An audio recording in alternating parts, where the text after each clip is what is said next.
संविधान सभेत असणारे कृष्णचंद्र शर्मा हे आपल्या भाषणामध्ये म्हणतात, मी अतिशय आनंदाचे कर्तव्य पार पाडू इच्छितो, ते म्हणजे डॉक्टर आंबेडकरांना धन्यवाद देतो।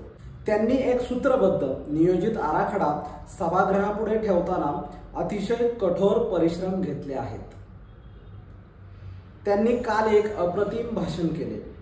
घटना काही उद्दिष्टांसाठी बनवली आहे, जनसामान्यांचे कल्याण, राज्याची स्थिरता व व्यक्तीचा विकास।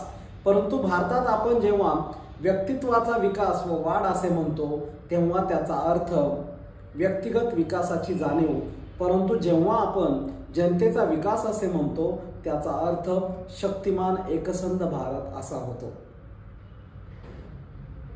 संविधान सभेतले सदस्य शर्मा यांनी पहिल्या ओळींमध्ये बाबासाहेबांनी संविधान सभेमध्ये संविधानाच्या निर्मितीसाठी, मसुद्याच्या निर्मितीसाठी नेमकं काय कार्य केलं हे त्यांच्या पहिल्या 2 ओळीतच आपल्या लक्षात येतं।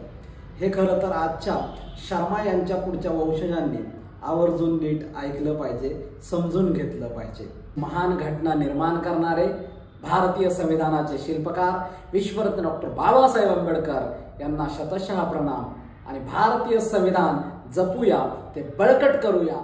जय भीम, जय भारत, जय संविधान।